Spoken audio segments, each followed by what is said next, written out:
안녕하세요. 오토요기 김정민입니다. 리릭 질문 많이 하셨어요. 캐딜락 리릭. 이것도 공개가 많이 안 돼 있습니다. 출시가 곧 이루어지고 있는데 세부 스펙을 공개가 돼 있는 곳이 많이 없어요. 사실 이게 진작에 나왔어야 되는 모델인데 많이 밀렸죠. 그 다음에 전용 플랫폼으로 제작이 된 모델이에요. 얼티엄 BV3. 네. 그런데 재원을 보면은 조금 납득이 안 되는 부분이 몇 가지 있습니다. 일단 휠베이스 비율은 나쁘지 않아요. 차 전장이 4996인데 휠베이스가 3094, 거의 3.1m 정도니까 휠베이스는 잘 뽑아져 있습니다. 보통 전장 5m면 휠베이스가 한 3m 정도 나오는데 10cm 정도가 더 나왔다. 이렇게 보시면 되고요. 전폭이 1977, 전고가 1623. 근데 공차 중량이 2545예요. 2.5톤이 넘습니다. 그런데 지금 나오는 모델이 싱글 모터거든요. 싱글 모터니까 만약에 듀얼 모터 버전이 나온다 그러면은 최소 100kg에서 150kg, 그러면 2.65톤에서 2.7톤까지 나간다는 얘기인데, 이게 뭐 험머 EV처럼 그리고 또 픽업처럼 특수한 차도 아니고 SUV란 말이죠, 일반적으로. 그래서 전용 플랫폼이라고 하는데 경량화가 너무 안 돼 있다. 아마 이 플랫폼은 오래 쓰지는 않을 것 같은데요. 아니면은 뭐 모디파이를 하든가 아니면 새로 개발을 해서 디자인의 아이덴티티는 살리되 조금 요거는 지속하기가 조금 가치가 좀 떨어진다라고 보시면 될 것 같습니다. 경량화를 조금 더 신경을 써야 되지 않을까 싶어요. 자, 드래그 코에피션트 요거는 뭐 정확한 정보가 아닙니다. 자, 그 다음에 타이어 제온이 265, 50, 20 요게 표준입니다. 외경이 773이고요. 출력은 255kW, 346마력, 페어드 스테어키로 한 사람이 그렇게 됩니다. 후륜구동입니다. 사륜구동도 나온다고 하니까 후륜구동 모델, 후륜구동인데 싱글 모터잖아요. 근데 공차 중량이 전용 플랫폼인데 이렇게 나가면 되나? 최대 토크는 440Nm입니다. 그 다음에 배터리가 100kWh. 요게 글로스인 것 같아요.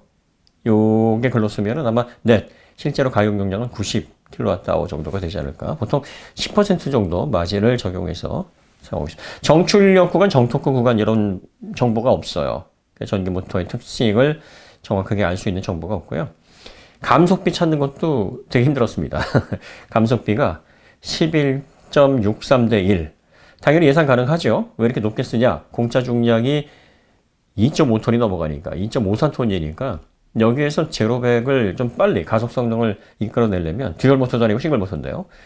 감속비를 높게 가져갈 수밖에 없어요. 10대, 9대 뭐 이렇게 가져갈 수가 없습니다. 그래서 이렇게 감속비가 11.63 대 1이고요. 최고 속도가 시속 208km입니다. 그러니까 뭐 계산을 해보면 타이어 외경의 감속비 그리고 최고속 해보면 모터의 회전수는 16,602 rpm 최대 회전수가 이렇게 나옵니다. 여기까지 정출력으로 쫙 뻗어 나가는 건지 아니면 뭐 중간에 정출력이 끝나면서 좀 힘이 빠지는 건지 이런 정보는 알 수가 없고요. 일단 전기 모터 관련해서는 싱글 모터 225kW의 출력을 내는 모터를 대략적으로 17,000rpm까지는 회전수를 사용할 수 있도록 설계가 되어 있다. 베스트 수준은 아니죠. 베스트 수준은 아닌데 그렇다고 뭐 떨어지는 수준도 아니다. 평균이거나 아니면 평균 살짝 넘어가는 그 정도 수준이다.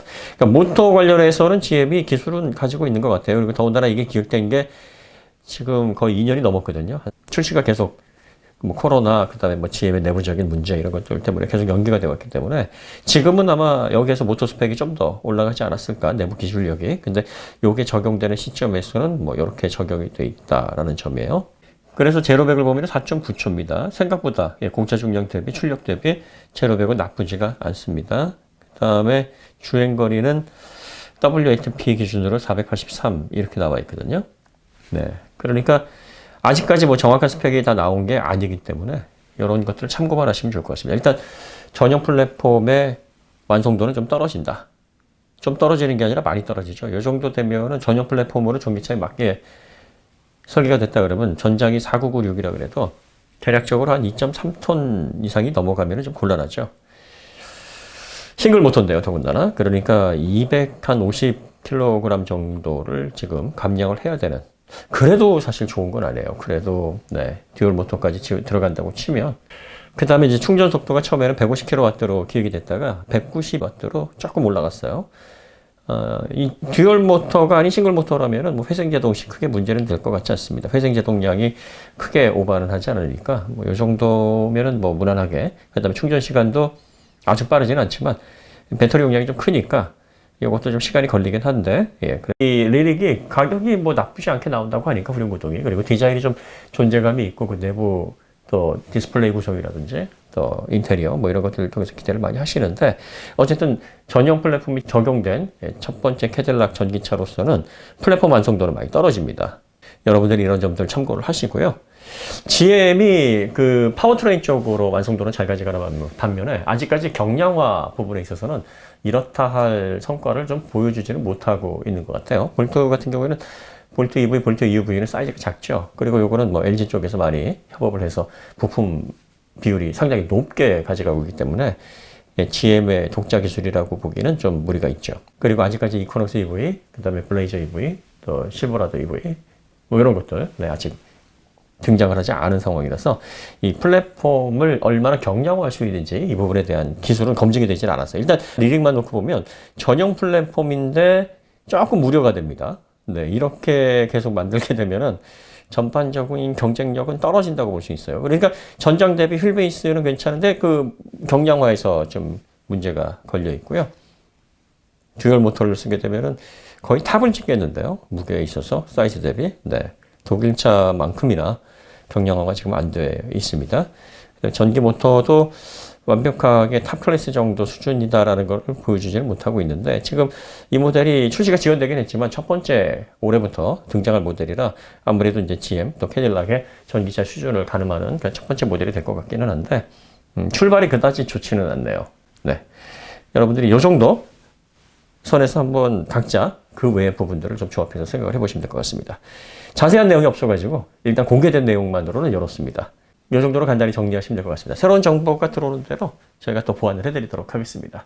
자, 그럼 여기서 마치도록 하겠습니다. 더 좋은 콘텐츠로 찾아뵙겠습니다. 감사합니다.